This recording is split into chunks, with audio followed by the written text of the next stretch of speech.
Hello दोस्तों, स्वागत है आपका। आज के वीडियो में हम परीक्षण करके देखें 1.2 का आरंभ करेंगे। इसके पहले वाले वीडियो यानी लेक्चर नंबर 3 में हम लोगों ने परीक्षण करके देखे 1.1 का बहुत इंपॉर्टेंट क्वेश्चन को हल किया था।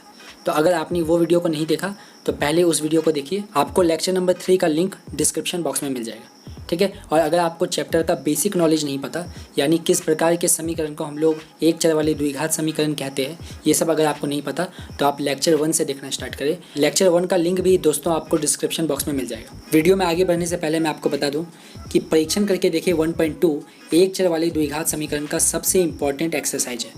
इसलिए दोस्तों वीडियो को एंड तक देखिएगा, अंत तक देखिएगा और अच्छे से समझने का कोशिश कीजिएगा। दोस्तों 3 मार्क्स का जो क्वेश्चन है इस चैप्टर से वो 1.2 एक्सरसाइज से ही आता है। दोस्तों मैं आपको बताऊंगा कि कौन सा क्वेश्चन बोर्ड्स में आ चुका है और मैं आपको ये भी बताऊंगा कि कौन सा क्वेश्चन बोर्ड्स में आने की संभावना है। तो कॉपी पेन लेकर तैयार हो जाइए, हम लोग शुरू करते हैं पढ़ाई। परीक्षण करके देखिए 1.2 क्वेश्चन नंबर 2 का पहला पार्ट। देखिए पढ़ता हूँ। के किस मान हेतु 7x² + kx - 3 = 0 द्विघात समीकरण का एक मूल 2/3 होगा, ज्ञात करके लिखे। तो हमारे पास समीकरण है 7x² + kx - 3 = 0, ठीक है। और बोला जा रहा है कि के किस मान हेतु, यानी हमें इस समीकरण में के का मान बताना है, के बराबर क्वेश्चन मार्क, ठीक है। और हमें दिया गया है कि द्विघात समीकरण का एक मूल 2/3 होगा। तो दोस्तों मूल क्या होता है, देखिए हम लोग x का 2 मान जब निकालते हैं तो उसे हम मान कहते हैं या फिर मूल कहते हैं, है ना। तो यहाँ पर x का 2 मान निकलेगा क्योंकि यहाँ पर घात 2 है, ठीक है। तो यहाँ पर मूल का मान हमें दिया गया है, यानी मूल का मान दिया गया है हमें, यानी x का मान दिया गया है, ठीक है, जो कि है 2/3। मतलब इस समीकरण में हमें k का मान बताना है और हमारे पास मूल यानी x का मान दे के रखा है 2/3। तो देखिए दोस्तों इसे कैसे करेंगे, बहुत आसान सा प्रश्न है। जहां पर आपको x दिखाई दे रहा है, इस समीकरण में जहां भी आपको x दिखाई दे रहा है वहां पर आपको 2/3 बैठाना है, ठीक है। तो मैं लिखा 7x के जगह पे क्या लिखूंगा 2/3 का स्क्वायर। देखिए यहाँ पर x का स्क्वायर है, इसका मतलब 2/3 का स्क्वायर, ठीक है। प्लस k x के जगह पे बताइए क्या 2/3, बिल्कुल, -3 = 0। आगे इसे आसानी से हल कर सकते हैं अब हम। 7 × 2² यानी 2 × 2 क्या होता है बताइए 4, और 3 × 3 होता है 9, और अच्छे प्लस 2 × k हो जाता है 2k/3, ठीक है, -3 = 0। अब देखिए दोस्तों 7 × 4 हो जाएगा 28/9 प्लस 2k/3 -3/0, ओके। और 3 के नीचे कुछ नहीं यानी 1। तो इसका लासापा हम लोग आसानी से बता सकते हैं, क्या होगा बताइए। इसका लासापा हो जाएगा 9, ठीक है। तो 9 के टेबल में 9 आता है एक बार में, 1 × 28 कीजिए तो हो जाएगा 28, प्लस 3 के टेबल में 9 आता है 3 बार में, 3 × 2k हो जाएगा 6k, ठीक है, -1 के टेबल में 9 आता है 9 बार में, और 9 × 3 होता है 27, ओके, और बराबर 0। तो देखिए यहाँ है 28 और यहाँ है 27, तो 28 में से 27 घटने पर बचेगा 1, ठीक है, प्लस 6k/9 = 0। देखिए अब यहाँ पर होगा क्रॉस गुना। क्रॉस गुना क्या होता है, बहुत आसान है, क्रॉस में गुना करेंगे, ठीक है, मतलब तिरछा में। तो 9 × 0 क्या होगा 0, और 1 + 6k क्या होगा 1, ठीक है। तो 9 × 0 हो गया 0, ठीक है, और 1 + 6k क्या हो गया 1 + 6k क्या हो गया 6k, है ना। 1 + 6k गुना होगा 1 के साथ तो क्या आएगा 1 + 6k, ठीक है। और 1 को मैं आप भेजूंगा बराबर की उस तरफ क्योंकि मुझे k का मान बताना है। तो 1 + 6k = 0, तो 6k यहाँ पर है, प्लस 1 को उधर भेजिए तो बन जाएगा -1, और 6k गुना में है तो k का मान आ जाएगा -1/6, और यही दोस्तों मेरा आंसर हो जाएगा, ठीक है। तो क्या किया मैंने, सबसे पहले मुझे k का मान बताना था, मुझे मूल 2/3 दे के रखा है, यानी x का मान दे के रखा है। जहां जहां पर x था वहां पर मैंने 2/3 बैठाया और आसानी से k का मान बता दिया, जो कि है -1/6। दोस्तों वीडियो को पॉज कीजिए और इस प्रश्न का उत्तर अच्छे से कॉपी में नोट कर लीजिए। दोस्तों 2 का सेकंड पार्ट देखिए, बिल्कुल 2 के फर्स्ट पार्ट की तरह है, ठीक है। मैं प्रश्न पढ़ता हूँ। के किस मान हेतु x² + 3x + k = 0 द्विघात समीकरण का एक मूल -a होगा, हिसाब करके बताइए, ठीक है। तो हमें भी इस समीकरण में k का मान बताना है, k बराबर क्वेश्चन मार्क, ठीक है। मुझे मूल दे के रखा है यानी x का मान दे के रखा है कितना -a, ठीक है। क्या करेंगे हम, x जहां जहां पर दिख रहा है इस समीकरण में वहां पर -a बैठाएंगे और k का मान निकालेंगे, ठीक है। x के जगह पे मैंने बैठाया -a², ठीक है, प्लस 3a गुना x के जगह पर -a, ठीक है, प्लस k = 0। -a² मतलब क्या हुआ कि -a को मैं 2 बार गुना कर रहा हूँ, माइनस माइनस होता है प्लस, और a गुना a क्या होता है a², तो ये मेरा आ जाएगा ए स्क्वायर प्लस, अब देखिए प्लस माइनस होता है माइनस, तो प्लस माइनस बन जाएगा माइनस, और 3 गुना ए क्या हो जाएगा 3a स्क्वायर प्लस के बराबर 0। ठीक है, माइनस 3a स्क्वायर प्लस ए स्क्वायर क्या बनेगा माइनस 2a स्क्वायर प्लस के बराबर 0। क्योंकि मुझे के का मान बताना है इसलिए इस माइनस 2a स्क्वायर को मैं बराबर की उस तरफ भेज दूंगा। चलिए माइनस 2a स्क्वायर को बोलता हूँ चल तू इधर आ जा, तो के का मान कितना हो जाएगा प्लस 2a स्क्वायर, प्लस लिखने की आवश्यकता है नहीं, और के का मान हमारे पास आ जाएगा 2a स्क्वायर। तो दोस्तों इस प्रश्न का उत्तर भी अपने कॉपी में नोट कर लीजिए। अब हम लोग 3 नंबर क्वेश्चन करेंगे जो कि काफ़ी रोचक है, ठीक है, जिसमें मजा आने वाला है दोस्तों, लेकिन उससे पहले इसे नोट कर लीजिए। तो 3 नंबर प्रश्न है, यदि ax square plus 7x plus b बराबर 0 तो घात समीकरण के दो मूल 2/3 एवं -3 हो तो a और b का मान ज्ञात करें। मेरे पास समीकरण है ax स्क्वायर प्लस 7x, ठीक है, प्लस b बराबर 0। अब मुझे दो मूल का मान दिया गया है, ठीक है। 2 नंबर प्रश्न में क्या हो रहा था, एक मूल का मान दिया जा रहा था और k का मान हमसे पूछा जा रहा था, लेकिन इसमें मुझे 2 मूल का मान दिया गया है, ठीक है। x का तो यहाँ पर 2 मूल निकलेगा, ठीक है। तो पहला मूल दिया हुआ है, यानी पहला x का मान दे के रखा है मुझे 2/3 और दूसरा x का मान दे के रखा है -3, ओके। और मुझसे a और b का मान पूछा जा रहा है। इस प्रश्न का उत्तर मैं कैसे करूंगा इसे आप अच्छे से देखें, काफी ध्यान से देखें, इंपॉर्टेंट क्वेश्चन है दोस्तों ये। चलिए तो देखिए इसको कैसे करेंगे। ax square plus 7x plus b बराबर 0, ये मेरे पास समीकरण है, राइट। तो मेरे पास x का मान 2/3 है एक बार, तो जहां पर x दिख रहा है वहां पर मैं 2/3 मानूंगा। अभी आपको इसको नहीं देखना, पहला जो मूल दिया गया है और पहला जो समीकरण है उसमें मुझे इससे बैठाना होगा, ठीक है।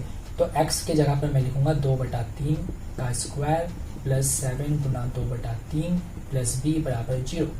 ये बन गया 2 स्क्वायर यानी 4, ठीक है, और 4 इंटू a होता है 4a/3 का स्क्वायर होता है 9, ठीक है, प्लस 7 इंटू 2 यानी 7 गुना 2 होता है 14/3 प्लस b बराबर 0। नीचे कुछ नहीं यानी 1, लासापा निकालिए कितना आएगा 9, ठीक है।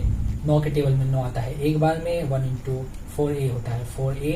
चलिए इसे मैं a अच्छे से लिखता हूँ, 9 जैसा लगेगा नहीं तो, प्लस 3 के टेबल में आता है 9 3 बार में, 3 गुना 14 कीजिए तो हो जाएगा 2 और ये 42, ठीक, प्लस 1 के टेबल में 9 आता है 9 बार में, 9 गुना b कीजिए 9b बराबर 0। वापस अब हम क्रॉस गुना करेंगे। क्रॉस गुना क्या होता है, 9 को 0 के साथ गुना और इस पूरे 4a प्लस 42 प्लस 9b को 1 के साथ गुना करेंगे, ठीक है। तो 9 गुना 0 तो 0 हो जाएगा, है ना। 0 किसी कोई भी संख्या के साथ 0 गुना होता है तो वो 0 बन जाता है, ये बात तो आपको बिल्कुल पता होगा, है ना। अब 4a प्लस 42 प्लस 9b को 1 के साथ गुना करेंगे तो 4a प्लस 42 प्लस 9b ही आएगा। देखिए a और b को एक साथ लिखिए तो 4a प्लस 9b और इस जो संख्या है प्लस 42 को बराबर की उस तरफ भेज दीजिए तो बन जाएगा -42। अच्छा, मैं a b को इधर क्यों रख रहा हूँ और संख्या को इधर क्यों भेज रहा हूँ ये आपको आगे पता चलेगा, ठीक है। तो आप इस समीकरण को जो मेरे पास आया अभी 4a प्लस 9b -42, इसको समीकरण 1 मान लीजिए, समीकरण 1। तो दोस्तों मेरा आंसर अभी तक नहीं आया, मैंने सिर्फ एक मूल का मान इसमें इस समीकरण में बैठाया और मेरे पास एक समीकरण बना। अब मैं दूसरे मूल का मान यानी -3 का मान रखूंगा इस समीकरण में और दूसरा समीकरण बनाऊंगा, ठीक है। अगर मेरे पास 2 समीकरण आ जाते तो 2 समीकरण को फिर हम हल करेंगे और आसानी से उत्तर ला सकते हैं, ठीक है। पहले आप यहाँ तक नोट कीजिए। तो मेरे पास पहला समीकरण आ गया, अब मैं दूसरा समीकरण बनाऊंगा कब, जब मैं x का मान -3 रखूंगा इस समीकरण में, ठीक है। तो मेरे पास है समीकरण a, x के जगह पे रखूंगा -3 का स्क्वायर प्लस 7 गुना -3 प्लस b बराबर 0। जहाँ पर x है वहां पर -3 लिख रहा हूँ बस, और इससे ज्यादा मैं और कुछ नहीं कर रहा। तो a हो गया, और -3 का स्क्वायर क्या होता है तो 9 होता है, क्योंकि माइनस माइनस प्लस हो जाता है और 3 गुना 3 होता है 9, ठीक है। प्लस 7 गुना -3 क्या होता है -21 और प्लस माइनस बन जाता है माइनस, इसलिए -21 प्लस b बराबर 0, ठीक है। तो 9 गुना ये हो गया 9a -21 प्लस b बराबर 0। वापस a को पहले लिखिए, b को बाद में लिखिए, -21 को बराबर के इस तरफ भेज दीजिए, है ना, दाएं और भेज दीजिए तो -21 बन जाता है +21, और ये बन गया मेरा दूसरा समीकरण। मेरे पास पहला समीकरण भी आया था और अब मेरे पास दूसरा समीकरण भी आ गया, ठीक है। तो अभी तक मेरा आंसर नहीं आया, अब उन दोनों समीकरण को हम हल करेंगे, लेकिन आप पहले दोस्तों यहाँ तक नोट कर लीजिए। तो मेरे पास पहला समीकरण था 4a प्लस 9b बराबर -42, और दूसरा समीकरण मेरे पास आया था, ये पहला समीकरण है, ओके। और दूसरा समीकरण मेरे पास आया था 9a प्लस b बराबर 21, ये मेरे पास आया था दूसरा समीकरण। तो दोस्तों दो समीकरण को हल करने का बहुत सारे उपाय, बहुत सारे विधि होते हैं, ठीक है। जिसमें से पहला विधि है विलोपन विधि, फिर तुलनात्मक पद्धति भी काफ़ी फेमस है, काफ़ी पॉपुलर है। तो दोस्तों विलोपन विधि, स्थापन विधि, ब्रज गुणन विधि, ये सारे हम लोग क्लास 9 में पढ़ते हैं। आपको याद हो तो आप मैथ्स के चैप्टर 5 क्लास 9 में अगर आप लोगों ने अच्छे से पढ़ा हो या फिर देखा हो तो आपको पता चलेगा कि कैसे हम लोग दो समीकरण को आसानी से हल करते हैं। तो दोस्तों अगर आपको दो समीकरण को हल करना नहीं आता है ना, जो विलोपन विधि से हम लोग करेंगे, तो मैं क्लास 9 के मैथ्स भी पढ़ा रहा हूँ, मैं चैनल में अपलोड करता हूँ क्लास 9 के वीडियोस भी। तो जब मैं चैप्टर 5 में बढ़ूंगा, ठीक है, तब आप विलोपन विधि सीख लीजिएगा, बहुत आसान होता है, ठीक है। अभी तक आप सिर्फ इतना जानिए कि विलोपन विधि को हम लोग एलिमिनेशन मेथड कहते हैं इंग्लिश में, ठीक है। यानी हम लोग एलिमिनेट करते हैं। किसे एलिमिनेट करते हैं? यानी किसको हम लोग हटा देते हैं, किसे हम काट देते हैं, कैंसिल कर देते हैं, जो बोल लीजिए। तो हम लोग ए को या फिर बी को कैंसिल आउट करते हैं, ठीक है। तो वो कैंसिल कब होगा? जब दोनों सेम हो और एक प्लस में हो और एक माइनस में हो। तो इसको मैं गुना करूंगा 1 के साथ और इसको गुना करूंगा 9 के साथ। ये करने से देखिए क्या होगा, अगर ये पूरा समीकरण 1 के साथ गुना होता है तो ये तो सेम संख्या आ जाएगा 4a + 9b बराबर -42, ठीक है। और जब ये 9 के साथ गुना होगा तो देखिए 9 गुना 9 हो जाता है 81a, ठीक है, प्लस 9 गुना b हो जाएगा 9b प्लस बराबर 21 गुना 9 हो जाता है 9 और ये 18, ठीक है, तो 189। अब देखिए ये एलिमिनेट यानी ये कटेगा कब? जब ये 9b प्लस में हो और ये माइनस में हो, ठीक है। तो इसको हम लोग माइनस कैसे देखिए कर देंगे, इसको हम लोग माइनस कर दिए। अगर इसको माइनस करेंगे तो सबको माइनस करना होगा, यानी हम लोगों ने चिन्ह बदला, ठीक है। यहाँ पे प्लस था, है ना, ये 81, ये मतलब क्या है, प्लस 81 है, तो इसको मैंने यहाँ पर लिख दिया माइनस। मैंने इसका चिन्ह बदल दिया। चिन्ह बदलने से देखिए ये +9 भी -9 भी कट जाएगा। और अब ये +81 ये नहीं रहा, अब ये -81a हो गया है, ठीक है। तो -81a + 4a क्या बन जाएगा, -77a, और ये हो जाएगा माइनस माइनस, देखिए होता है माइनस, और इन दोनों संख्या का प्लस कीजिए तो 9 2 हो गया 11, हाथ में 1, 12 13, हाथ में 1, 231। देखिए माइनस माइनस कट जाएगा और हमारे पास a का मान आ जाएगा 231/77, ठीक है। तो 77 के टेबल में, 77 के पहाड़ा में 231 आता है 3 बार में, और हमारे पास a का मान आ जाएगा 3। तो दोस्तों प्रश्न में हमें a का और b का मान, दोनों का मान बताना था, और हमारे पास a का मान आ गया है 3, ठीक है। अब हम लोग b का मान भी आसानी से निकाल सकते हैं। तो आप कोई भी समीकरण, जैसे मैं इस समीकरण, दो समीकरण में जो कि है मेरे पास 9a + b = 21, ठीक है। तो मेरे पास a का मान आ गया ना, तो मैं a के जगह पर 3 बैठाऊंगा, तो 9 × 3 + b = 21, ठीक है। तो 9 × 3 होता है 27 + b = 21। b का मान निकालना है ना, तो 21 और 27 को बराबर की उस तरफ भेजिए, तो 21 - 27 क्या बन जाएगा, बिल्कुल -6। दोस्तों मेरे पास b का मान आ जाएगा -6। तो ऐसा हो सकता है कि क्लास 9 आप लोगों ने अच्छे से नहीं पढ़ा हो और आपको विलोपन विधि नहीं आता हो, ठीक है। तो अभी उसका आपको टेंशन नहीं लेना, आपको सिर्फ फिलहाल के लिए इसको अच्छे से नोट करना है। हम लोग भविष्य में विलोपन विधि बहुत अच्छे से सीख लेंगे, क्योंकि दोस्तों विलोपन विधि सिर्फ इस चैप्टर में ही यूज नहीं होगा। हम लोग जब साधारण ब्याज, जो कि चैप्टर नंबर 2 है आपके गणित प्रकाश का, ठीक है, उसमें भी ये यूज होगा, इसका इस्तेमाल होगा, ठीक है। इसलिए दो समीकरणों को हल करना, जो कि हम लोग आमतौर पर विलोपन विधि से ही करेंगे, वो आपको आना चाहिए, और वो मैं आपको सिखा दूंगा, ठीक है। आप चिंता बिल्कुल मत कीजिए। चलिए दोस्तों इसको नोट कर लीजिए। अब हम लोग बढ़ेंगे 4 नंबर प्रश्न की ओर। परीक्षण करके देखिए 1.2 से बोर्ड्स में हमेशा क्वेश्चन आता है, ठीक है। जब से ये नया पाठ्यक्रम आया है आपका 2017 में, तब से 1.2 एक्सरसाइज से हर बार क्वेश्चन आ रहा है, ठीक है। इसलिए दोस्तों 1.2 एक्सरसाइज को हमें हल्के में नहीं लेना है, हमें 1.2 एक्सरसाइज के हर एक क्वेश्चन को चार्ट लेना है। मतलब सच में नहीं चार्ट लेना है, मतलब उसे बहुत अच्छे से प्रैक्टिस करना है, बहुत बार प्रैक्टिस करना है, जिससे हमें आंसर याद हो जाए। तो देखिए अभी हम लोग पहला पार्ट करेंगे।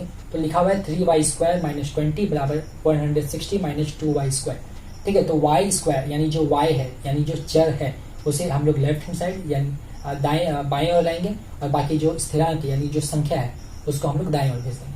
देखिए कैसे, ये है 3y² - 2y² को इधर लाइए, बन जाएगा +2y², ओके। और ये 160 है, -20 को उधर भेजिए, बन जाएगा +20। तो 3y² + 2y² बन जाएगा 5y², बिल्कुल 3 + 2 होता है 5, तो 3y² + 2y² भी हो जाएगा 5y², ठीक है ना, सिंपल ये सब बात। तो 160 + 120 हो जाता है 180। अब देखिए y² है, इस 5 को हम लोग बटा के नीचे लिख देंगे, है ना, क्योंकि 5y² गुना में बराबर इस तरफ जाता है तो बन जाता है भाग में, ठीक है। तो 5 के टेबल में 18 देखिए कितना बार में आएगा, 15 आता है 3 बार में, 3 गया 30 आता है 36 बार में। तो y² का मान आ गया हमारे पास 36। लेकिन हमें तो y का मान चाहिए, है ना। तो देखिए दोस्तों y स्क्वायर है ना यहाँ पर, तो स्क्वायर जब बराबर की उस तरफ जाता है तो बन जाता है ये वर्गमूल, और प्लस माइनस भी। प्लस माइनस यहाँ पर मैं क्यों लिखा, चलिए आपको बता देता हूँ। और रूट 36 का मतलब क्या हो गया, इसे हम रूट कहेंगे, हिंदी में इसे वर्गमूल कहेंगे, ठीक है ना। तो रूट 36 का मान कितना हो जाएगा, 6। रूट 36 का मतलब है कौन सी संख्या को हम लोग 2 बार गुना करेंगे तो 36 आएगा। बिल्कुल, जब हम लोग 6 को 2 बार गुना करेंगे तो 36 आएगा। तो ये प्लस माइनस क्यों लिखा हूँ मैं, ये भी बता दो भैया कि प्लस माइनस क्यों लिखे हो। तो प्लस माइनस मैंने इसलिए लिखा है दोस्तों, क्योंकि प्लस 6 को अगर हम लोग 2 बार गुना करेंगे, देखिए प्लस 6 को हम लोग 2 बार गुना करेंगे तो 36 आएगा। लेकिन माइनस 6 को भी अगर हम लोग 2 बार गुना करेंगे तो भी 36 ही आएगा, क्योंकि माइनस माइनस क्या होता है, प्लस। इसलिए हम लोग यहाँ पर प्लस भी लिखते हैं और माइनस भी लिखते हैं, यानी y का मान प्लस माइनस 6 है। प्लस माइनस 6 मतलब एक बार y का मान है 6 और एक बार है माइनस 6, और दोनों ही बिल्कुल सही है। तो जब भी आप स्क्वायर को बराबर की उस तरफ भेजोगे और इसको स्क्वायर रूट यानी वर्गमूल बना दोगे, तो यहाँ पर प्लस माइनस लगाना मत भूलना। तो दोस्तों इस आसान से प्रश्न को अपने कॉपी में नोट कर लीजिए। अब हम लोग 4 के पार्ट 4 करेंगे, ठीक है। तो हमारे पास क्वेश्चन है 3x माइनस 24 बटा एक्स बराबर x बटा 3। सबसे पहले तो देखिए यहाँ कुछ नहीं है, मतलब 1 है ना। तो ये 3x का मतलब क्या है कि 3x बटा 1, ये मैं लिख देता हूँ। तो इससे सुविधा क्या होता है, हम लोग बता सकते हैं x इंटू 1 क्या होता है, x। हम लोग लासा पाकिए, ठीक है। अब देखिए x और 3x को गुना कीजिए, हो जाएगा 3x स्क्वायर, है ना। माइनस है तो माइनस लगाइए, और 1 इंटू 24 कीजिए तो हो जाएगा 24 बराबर x बटा 3। अब नेक्स्ट स्टेप क्या करेंगे, अब हम लोग करेंगे क्रॉस गुना यानी क्रॉस मल्टीप्लाई।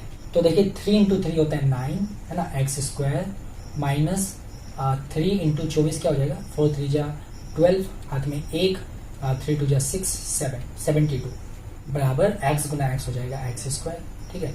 मुझे x का मान निकालना है, इसलिए x वाले अंश को, जो भी x वाले अंश है उसे मैं बराबर की बाईं ओर रख रहा हूँ, ठीक है ना। तो माइनस प्लस एक्स स्क्वायर को बराबर की उस तरफ भेजूंगा तो बन जाएगा माइनस एक्स स्क्वायर, और माइनस 72 को बराबर की उस तरफ भेजूंगा यानी दाएं ओर भेजूंगा तो बन जाएगा प्लस 72। 9x स्क्वायर में एक्स स्क्वायर घटने पर बचेगा 8x स्क्वायर बराबर 72। आगे देखिए एक्स स्क्वायर का मान हो जाएगा 72 बटा एक्स। 8 के टेबल में 72 आता है 9 बार में, तो एक्स स्क्वायर का मान है 9, तो एक्स का मान हो जाएगा रूट, और रूट जब लगाया तो प्लस माइनस भी लगाएंगे, हो जाएगा 9।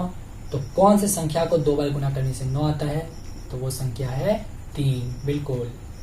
तो इस प्रश्न का उत्तर है प्लस माइनस 3। दोस्तों वीडियो को पॉज कीजिए और इसे नोट कर लीजिए। चलिए तो इस प्रश्न को भी कर लेते हैं। तो 4 का पार्ट 5 है x बटा 3 प्लस 3 बटा x बराबर 15 बटा x। देखिए दोस्तों एक इंपॉर्टेंट बात मैं आपको जो बताना चाहता हूँ उसे आप अच्छे से समझ लीजिए, सुन लीजिए, और चाहे तो आप इसे कॉपी में नोट भी कर सकते हैं, ठीक है। देखिए यहाँ जो 3 बटा x है ना, तो बटा के जो नीचे संख्या होता है उसे हम क्या कहते हैं, हर, है ना। तो यहाँ पर हर कितना है x, और यहाँ पर हर कितना है x। तो ये दोनों x क्या है, एक चर है, और ये जो 3 है ये क्या है, एक स्थिरांक है, ठीक है। तो हम लोग जो चर वाले जो अंश है, ठीक है ना, जो चर वाले अंश है, बटा के ऊपर क्या है उससे मतलब नहीं है हमें मतलब है जो बटा के नीचे वाले जिसे हम हर कहते हैं, ठीक है, उसको हमें एक साथ लिखना होगा, ठीक है। तो 3 बटा एक्स और 15 बटा एक्स को बराबर के एक तरफ रखेंगे और x बटा 3 को बराबर के एक तरफ रखेंगे। तो ये तो एक छोटा सा प्रश्न है, अगर आप इसे ऐसे भी हल करते हो तो ये आसानी से हल हो जाएगा। लेकिन जब लॉन्ग क्वेश्चन आएंगे तो ये चीज का आपको ध्यान रखना है, नहीं तो आप बीच में अटक जाओगे, ठीक है ना। इसलिए हर में अगर स्थिरांक है तो उनको एक तरफ रखिए, और हर में अगर चर है, ठीक है ना, वेरिएबल है, तो उनको एक तरफ रखिए। चर स्थिरांक क्या होते हैं वो हम लोगों ने लेक्चर 1 में अच्छे से समझ लिए थे, ठीक है। लेक्चर 1 नहीं देखा तो उसे देखिए। इस प्रश्न को आप हल करेंगे तो ये चीज और क्लियर होगा। देखिए यहाँ पर हर का मान है 3, तो इसे लिखिए x बटा 3, ठीक है, लिखिए बराबर, यहाँ पर है 15 बटा x, ठीक है, और प्लस 3 बटा x को बराबर की उस तरफ भेजिए यानी दाएं और भेजिए, तो ये बन जाएगा माइनस 3 बटा x। बस अगर आप इतना करते हो तो देखिए प्रश्न कितना इजी, कितना आसान हो जाएगा। तो ये है x बटा 3, है ना, और x है यहाँ पे, तो लासा पर कितना हो गया x के टेबल में x एक बार में 15 और यहाँ पर आएगा 3, ठीक है। तो ये हो गया x बटा 3, 15 से 3 घटाएंगे तो बचेगा 12 बटा x, ठीक है। अब वापस क्या करेंगे, बिल्कुल क्रॉस गुना करेंगे, x इंटू एक्स होता है एक्स स्क्वायर, 12 को 3 के साथ गुना कीजिए तो हो जाएगा 36, स्क्वायर है उधर भेजिए हो जाएगा रूट, और प्लस माइनस तो लगेगा, है ना। तो x का मान आ जाएगा प्लस माइनस क्या 6, है ना। समझ में आ गया ये, चलिए इसे अच्छे से नोट कर लीजिए। अब हम लोग आज के वीडियो का अंतिम प्रश्न करेंगे जो कि है 4 का पार्ट नंबर 6। इसे पहले नोट कीजिए और 6 नंबर क्वेश्चन को भी कॉपी में नोट कर लीजिए। इस प्रश्न को थोड़ा जल्दी करने का कोशिश करेंगे। देखिए यहाँ कुछ नहीं है, मतलब है 1, ये बात हमको पता है। क्या करेंगे, लासा पालेंगे, है ना। तो x इंटू 1 हो जाएगा x, ठीक है।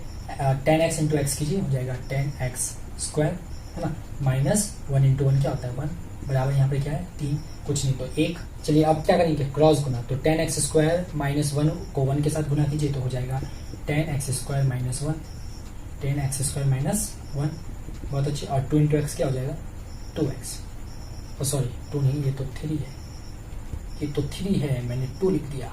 चलिए तो 10x स्क्वायर माइनस 1 बराबर क्या हो जाएगा 3x। तो मेरे पास आ गया 10x स्क्वायर प्लस 3x को इधर ये बन जाएगा माइनस 3x, और माइनस 1 तो है और बराबर 0 है।